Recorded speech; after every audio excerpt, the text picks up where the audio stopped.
दोस्तों नमस्कार, आप सभी का हमारे इस चैनल पर स्वागत है। दोस्तों आज हम अपनी हिस्ट्री की जो 1000 सीरीज है इसको कंटिन्यू करेंगे और यह हमारी सीरीज नंबर 2 होगी। आज का हमारा पहला प्रश्न मोहनजोदड़ो एवं हड़प्पा की पुरातात्विक खुदाई के प्रभारी थे। उत्तर होगा ऑप्शन नंबर बी यानी कि सर जॉन मार्शल। अगला प्रश्न है, सिंधु सभ्यता की खोज निकालने में जिन दो भारतीयों का नाम जुड़ा है वे कौन हैं? तो वे राखल दास बनर्जी एवं दयाराम साहनी जी हैं। अगला प्रश्न है यानी क्वेश्चन नंबर 53, निम्नलिखित में कौन हड़प्पा और मोहनजोदड़ो के उत्खनन से संबंधित नहीं था? तो वी.एस. स्मिथ का संबंध हड़प्पा और मोहनजोदड़ो के उत्खनन से नहीं था, बाकी आर.डी. बनर्जी के एन दीक्षित और एम.ए. वत्स का संबंध हड़प्पा और मोहनजोदड़ो के उत्खनन से था। तो उत्तर होगा ऑप्शन नंबर डी। अगला प्रश्न यानी कि 54 नंबर प्रश्न है, सिंधु सभ्यता को विकसित अवस्था में निम्न में से किस स्थल से घरों में कुओं के अवशेष मिले हैं? यानी कि सिंधु सभ्यता का उस स्थान का नाम बताइए जहां से घरों में कुओं के अवशेष मिले हैं। उत्तर होगा ऑप्शन नंबर डी यानी कि मोहनजोदड़ो। अगला प्रश्न है, मोहनजोदड़ो निम्न में से कहां पर स्थित है? तो यह पाकिस्तान के सिंध प्रांत में मोहनजोदड़ो की वर्तमान स्थिति है। अगला प्रश्न है, सर्वप्रथम मानव ने निम्न धातु का प्रयोग किया? तो सबसे पहले मानव ने तांबा धातु का प्रयोग किया, यानी कि option number C is the right. अगला प्रश्न है, हाथी दांत का पैमाना हड़प्पीय संदर्भ में मिला है?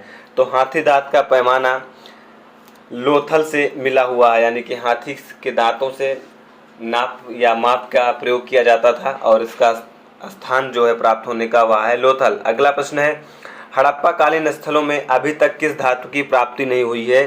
तो उत्तर होगा ऑप्शन नंबर डी यानी कि लोहा।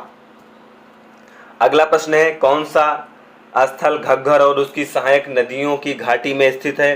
तो यह स्थल है बनावली, यानी कि बनावली घग्गर और उसकी सहायक नदियों की घाटी में अवस्थित था। अगला प्रश्न है, हड़प्पा संस्कृति के संदर्भ में शैलकृत स्थापत्य के प्रमाण कहाँ से मिले हैं? उत्तर होगा धौलावीरा, यानी कि स्टेटमेंट नंबर बी यानी सही है। अगला प्रश्न है, धौलावीरा जिस राज्य में है वह गुजरात, तो गुजरात में धौलावीरा स्थित है। अगला प्रश्न है, कौन सा हड़प्पीय नगर 3 भागों में विभक्त था? तो धौलावीरा 3 भागों में विभक्त शहर था, इंपॉर्टेंट है। और धौलावीरा कहाँ है? वर्तमान में गुजरात में। अगला प्रश्न है, एक उन्नत जल प्रबंधन व्यवस्था का साक्ष्य कहाँ मिला है? तो इसका भी उत्तर होगा स्टेटमेंट नंबर बी धौलावीरा। अगला प्रश्न है, हड़प्पन स्थल सनौली के अभी हाल ही में उत्खनन प्राप्त हुए हैं, यह क्या मिला है यहाँ से? तो यहाँ से मानव शवाधान यानी कि मानव की डेड बॉडी मिली हुई है। अगला प्रश्न है, वस्त्रों के लिए कपास की खेती का आरंभ सबसे पहले किसने किया था? तो भारत ने ऐसा कार्य किया था। अगला प्रश्न है, निम्न में से किस पशु का अंकन हड़प्पा संस्कृति की मोहरों पर नहीं मिलता है? उत्तर होगा ऑप्शन नंबर सी यानी कि घोड़ा।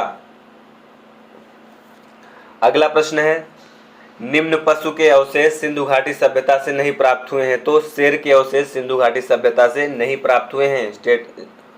अगला प्रश्न है, मृग पट्टिका पर उत्कीर्ण सींग युक्त देवता की कृति प्राप्त हुई है? तो यह कालीबंगा से प्राप्त हुई है।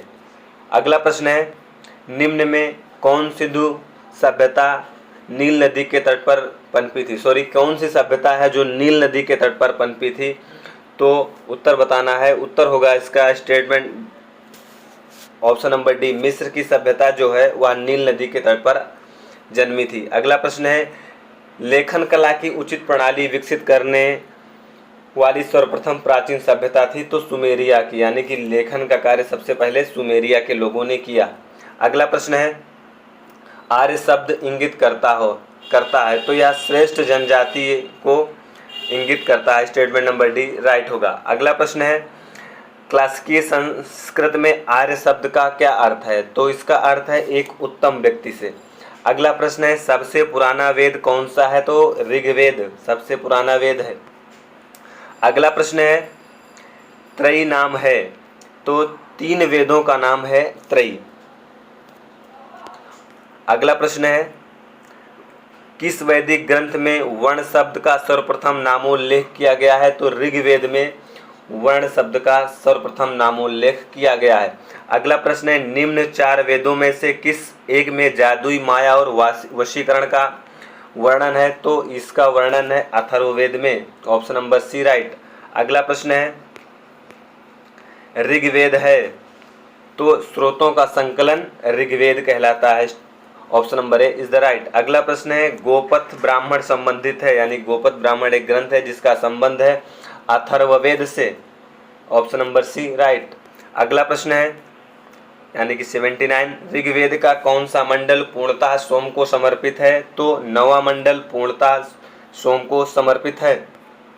अगला प्रश्न है, यज्ञ संबंधी विधि विधानों का पता चलता है? तो यजुर्वेद से पता चलता है। अगला प्रश्न है, निम्न में से किसका संकलन ऋग्वेद पर आधारित है? तो सामवेद का संकलन ऋग्वेद पर आधारित है। अगला प्रश्न है, उपनिषद पुस्तकें हैं तो दर्शन पर लिखी गई पुस्तकों को उपनिषद कहा जाता है। अगला प्रश्न है, उपनिषदों का मुख्य विषय है? तो उपनिषदों का मुख्य विषय है दर्शन। अगला प्रश्न है, किस एक वैदिक साहित्य में मोक्ष की चर्चा मिलती है? तो उपनिषद में मोक्ष की चर्चा मिलती है। अगला प्रश्न है, यानी कि प्रश्न नंबर 85, आध्यात्म ज्ञान के विषय में नचिकेता और यम का संवाद किस उपनिषद से मिलता है? उत्तर होगा ऑप्शन नंबर सी कठोपनिषद। अगला प्रश्न है, प्रश्न नंबर 86, उपनिषद काल में राजा अश्वपति शासक थे? तो यह कैकेय के शासक थे। अगला प्रश्न है, प्रश्न नंबर 87, आरंभिक वैदिक साहित्य में सर्वाधिक वर्णित नदी है? तो यह नदी है सिंधु नदी। अगला प्रश्न है, वैदिक नदी अस्किनी की पहचान निम्न में से किसके साथ की गई है? तो अस्किनी का जो नाम है यह किया गया है चेनाब के साथ, यानी कि ऑप्शन नंबर सी राइट। अगला प्रश्न है, क्वेश्चन नंबर 89, वैदिक नदी कुभा का स्थान कहाँ निर्धारित होना चाहिए? तो इस प्रश्न में ऑप्शन गलत दिए हुए हैं। अगला प्रश्न है, क्वेश्चन नंबर 90, निम्नलिखित में से कौन सी ब्रह्मवादिनी थी जिसने कुछ वेदों की रचना की थी? तो सही जवाब होगा ऑप्शन नंबर ए लोपामुद्रा। अगला प्रश्न है, ऋग्वैदिक काल में निष्क किस अंग का आभूषण था? तो यह गले का आभूषण था।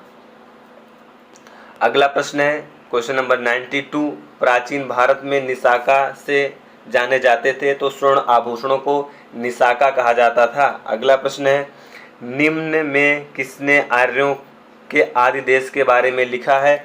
सही जवाब होगा ऑप्शन नंबर डी बाल गंगाधर तिलक ने। अगला प्रश्न है, जिस यजुर्वेद में पुरुष मेध का उल्लेख हुआ है वह है? सही जवाब होगा शतपथ ब्राह्मण। अगला प्रश्न है, प्रश्न नंबर 95, उत्तर वैदिक काल में निम्न में से किनको आर्य संस्कृति का धुर का समझा जाता था? तो अंग और मगध को आर्य संस्कृति का धुर माना जाता था, यानी कि यहाँ सबसे ज़्यादा आर्य संस्कृति का विकास हुआ। अगला प्रश्न है, गोत्र शब्द का प्रयोग सर्वप्रथम हुआ? उत्तर होगा ऋग्वेद में।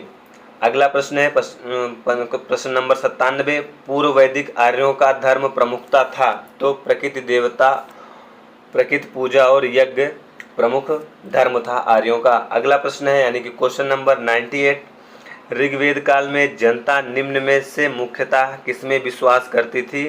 तो ऋग्वेद काल की जनता बलि एवं कर्मकांड पर भरोसा करती थी, यानी कि ऑप्शन नंबर डी राइट। अगला प्रश्न है, प्रसिद्ध 10 राग यानी कि 10 राजाओं का युद्ध किस नदी के तट पर लड़ा गया था? तो यह परशुनी नदी के तट पर लड़ा गया था, ऑप्शन नंबर डी राइट। यानी कि आज का last question, question number 100, Rigveda में से किस नदी को ऋग्वेद में मातेत्मा, देवीत्मा एवं नदीत्मा संबोधित किया गया है? तो इसका जवाब होगा ऑप्शन नंबर बी, यानी कि सरस्वती। तो इस वीडियो में इतना ही। नेक्स्ट वीडियो में हम फिर इस सीरीज को कंटिन्यू करेंगे। उम्मीद है यह सीरीज आपके रिवीजन के लिए और आपकी परीक्षा में महत्वपूर्ण सिद्ध होगी। धन्यवाद।